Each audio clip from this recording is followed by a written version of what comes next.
Find it. You gotta keep on at it.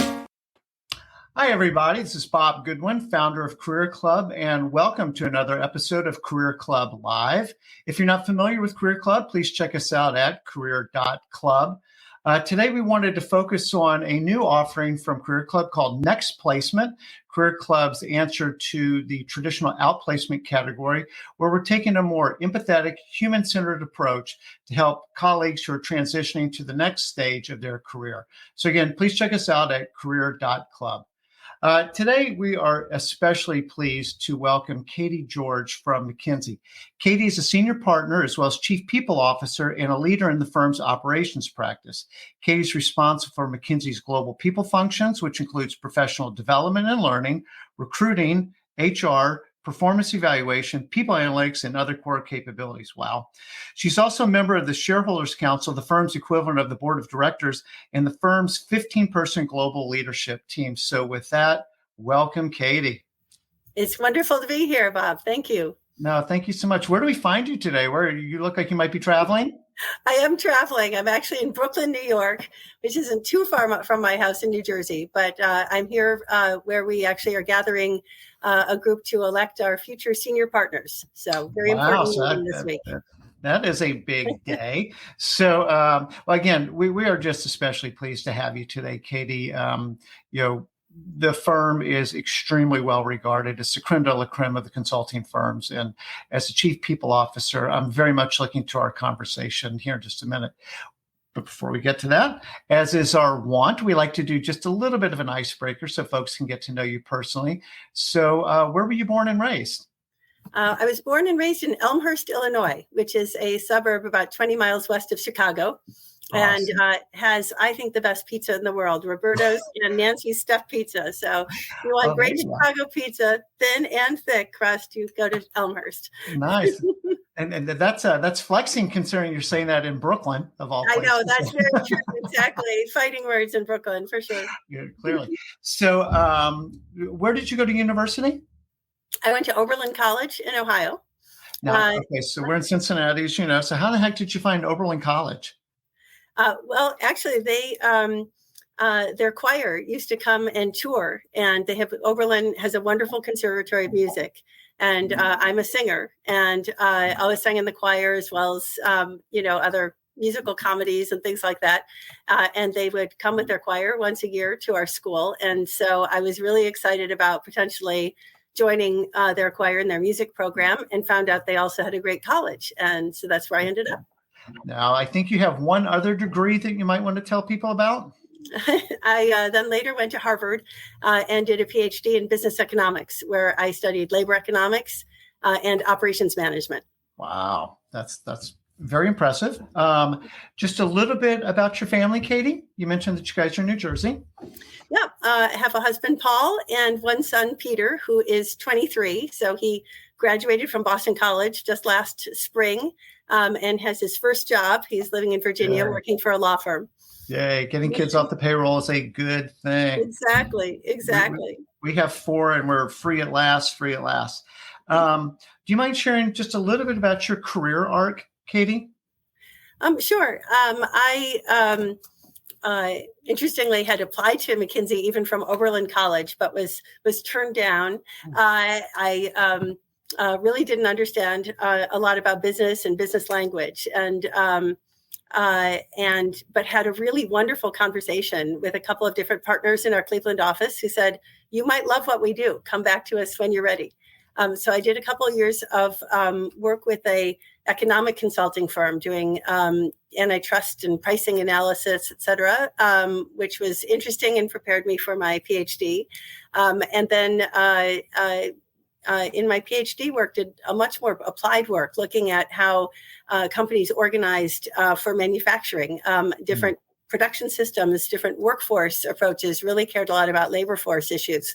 And then joined McKinsey after that, and have had a long career at McKinsey, focused mostly on manufacturing and supply chain, but always with a very strong focus on workforce development, upskilling, issues like that. As well as and workforce engagement, And then inside the firm, I've always had leadership roles that really have allowed me to really get in touch with our people mission and how we support our workforce inside McKinsey. And so that, I think, over a 25-year career then led naturally to being asked to be our chief people officer. And that's a role I started about 1.5 years ago. Well, I'm very much looking forward to learning more about your thoughts on people issues, workforce issues. Obviously, it's super top of mind, and you have a unique perspective to offer. But before we get to that, just one last icebreaker question. What do we find you doing when you're not at work and you're just being Katy? Well, I still try to sing a little bit, but mostly just in the shower or at church. I love chocolate. And so I am both a chocolate connoisseur eater, but I also love to bake. And so I bake a lot and I cook a lot. My son grew up playing ice hockey. So we are hockey parents and have become huge hockey fans. So that's another thing I do in my spare time. All right. So give listeners a little bit of a heads up on some chocolate that they might really want to try that they don't know about. Okay. Well, in New York, I really like Jacques Torres, which comes in these orange kind of boxes, and it has a really wonderful dark chocolate taste. And they have a hot chocolate mix called Wicked Chocolate, which has a little spice to it. And that's one of my favorites. Awesome. Our daughter lives in Norway, so we have gotten very into Norwegian chocolate in an unhealthy way. Yes, you have those little heart-shaped thin chocolate wafers. Yes, I have a friend, a colleague actually, who every time we're together at a global meeting, she brings me another box of those, which are very dangerous, but very delicious. Mm-hmm. That's how we actually bribe our neighbor when we go out of town traveling to check the mail and cut the grass. Is we bring him those heart-shaped ones. He loves those. Those are his favorite. But enough about chocolate. So in January, I believe you were at the World Economic Forum in Davos. Mm-hmm. Yeah. And one of the things that we had chatted about in prepping for this was, some of the top issues that, you were both listening to and probably contributing towards. And one of the main things that we had talked about was hybrid work and how that was top of mind. Could you maybe open up the conversation? Just why is that such a big topic, and why was that something that was so top of mind for the CEOs at the World Economic Forum? Yeah, it really was a top of mind issue. And I think it's interesting, we're seeing just dramatic changes in how we work. We've, for a long time been talking about the future of work. We'd published papers on it, et cetera. Now it's here and it's still not stable, if you will. So we see, thanks to COVID, a huge acceleration in digital technology, which has changed how people work in lots of different ways, but especially how we interact like we are right now over, a virtual medium. I'm not in some studio with you, and I can do meetings, back to back to back like this all day, right? And so we've created all of this new flexibility in where and how people work with virtual capabilities.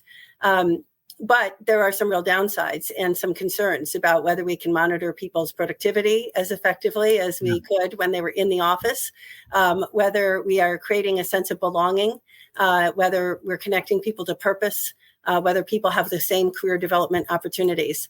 And I think that, we see a combination of a change in technology, but also a real change in workforce expectations coming out of COVID. And so we're not in a stable place where everybody is aligned on what the right answer is.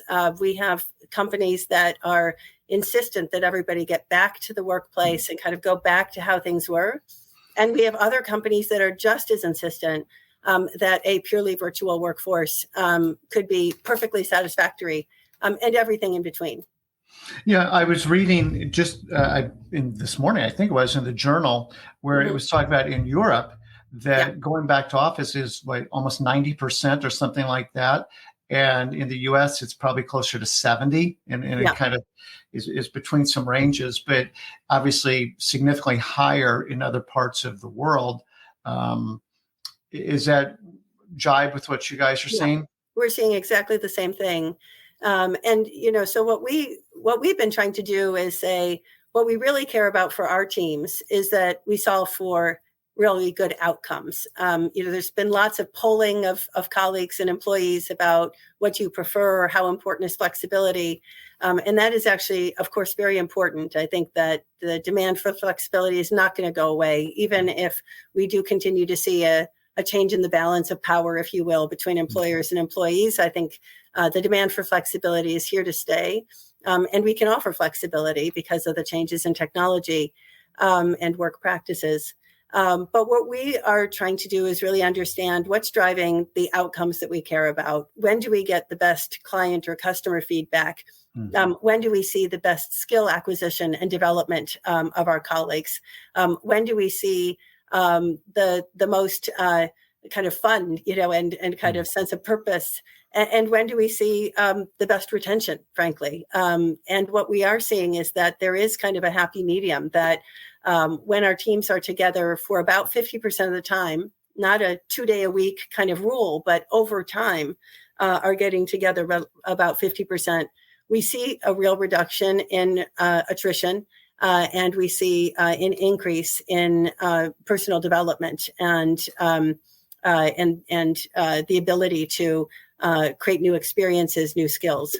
So we are trying to kind of help our teams figure out what are the models that really drive the best outcomes. Yeah, so that's interesting. The 50% of the time, but I guess sort of traditionally we've bound that in week time increments. Yeah. And I'm hearing you say maybe that's not the best model, that we need to perhaps expand that horizon a little bit. Yeah. And what we're seeing, for example, is that when you're working together at the beginning of a new project, a new initiative, something important, it might be very important to spend some time in person, really bonding, really working through in person what the real scope is going to be, managing some of the conflict that is inevitably going to come as you start something. And then there are periods of time when individuals or whole teams are working pretty independently on their own kind of pieces of work, and the value of being in person is just not as high. But then there are places where you're trying to do real breakthrough problem solving. And we haven't seen that we can really replicate some of the magic of being together to do real breakthrough innovation with technology. But technology is improving all the time. So I think this balance about what the benefits and pros and cons of different modalities of work will continue to change and shift. Yeah, it's sort of the right tool for the right job, right? Right, exactly right. When you're in a collaboration-intensive, ideation-heavy phase of a project, people work better together and those ideas spark. And there's something very natural about the analog thing of like a whiteboard. Yeah. Right? Just like, scribbling and drawing, like, no, let's try this again. Yeah. Like trying to fumble your way through that in a digital kind of way doesn't maybe work as well. But then as we progress down the project timeline, it's like, okay, now we're just going to do data analysis. Well, I don't need to be in the office to do data analysis, as an example. Well, exactly. I think one of the,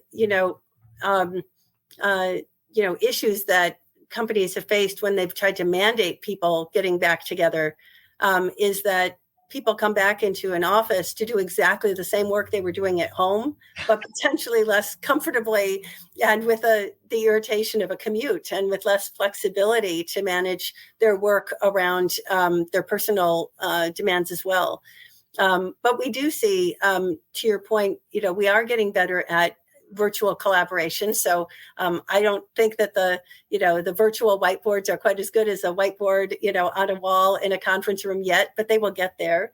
And we are seeing some places where people are really taking advantage of hybrid kind of work approaches to create cross-site collaboration in a way that we never had before. So it used, people annotating on a document altogether or annotating in a Zoom meeting. These are things that are actually raising a kind of voices and an ability to collaborate in a way that people are just not used to and have found a way to do. So we'll continue to get better, I think, at virtual work, and we'll continue to get better at really thinking about fit for purpose in-person work as well. Yes.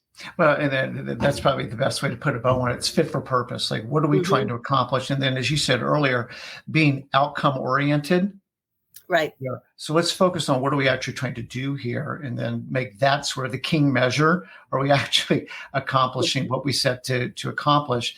And then I think, if I heard you correctly, the other piece of that is that positively impacting, the employee experience, maybe as measured by satisfaction, personal growth, retention, things like that. Exactly. At McKinsey, we talk about having a dual mission. We're about creating fantastic impact for our clients, but also creating a really fantastic growth opportunity and place to thrive for our people. And I think that mindset is the right one to bring to these questions about hybrid work. How do you do both at once? And I do think we'll see continued change. And of course, all teams don't do the same kind of thing. If you have a team which really is doing mostly transactional, kind of independent work, maybe being in person is less important, even over a longer period of time. So I want to pick up on the point about, sort of that dual purpose and the thriving in the career. And one of the things that I know the firm talks about is the self-authorship. Yeah. Chris, could you explain that notion to listeners? Yeah. Well, we've always had a kind of value around something we call make your own McKinsey. So, when you join our firm, there's a lot of flexibility, and over time, kind of crafting the kind of professional journey that you're most excited about, learning new things, and then deciding what it is that you want to focus on. What expertise do you want to have? What type of clients and what kind of work do you want to do over time? And we're really trying to translate that now even more explicitly into how we think about people's learning paths and skill acquisition. So we're talking about how do you self-author kind of your journey in terms of building different skills over time and therefore creating opportunities for yourself over time. We, for example, have kind of flipped the switch in that we used to, before our reviews, ask people, we would tell them, this is what we value. How have you done against what we value? And we're now saying, what is your leadership growth journey? So what is the kind of professional aspiration that you have? What skills have you been building and experiences? And what do you want to build? And how can we help you? And how can we help coach you around the level of your aspiration and the kind of skills that you'll need, and then make those opportunities available? It's interesting because this sounds like kind of fit for purpose for, a McKinsey kind of environment, right? Where we have consulting teams that come together with lots of different profiles and backgrounds, and we serve clients in lots of different industries and functions. So there's kind of lots of opportunity to self-author. But I was talking about this concept with a group of CHROs in India, and most of them were CHROs of large industrial conglomerates. And what was so interesting was I shared, some of the things we were doing, and I actually didn't think that was one they would pick up on as something for our conversation. I thought they might talk about, be more interested in some of the other things that I was talking about. But they picked up on this one, and they said that just like at McKinsey, the skills that are required to do work are changing so rapidly, because we're now bringing together digital and analytics into really any industry, any function. It's no longer enough to have, a really good, advanced analytics or digital team sitting off somewhere who can provide support. We really need to integrate those skills into the fundamentals of how we do work in every part of an organization.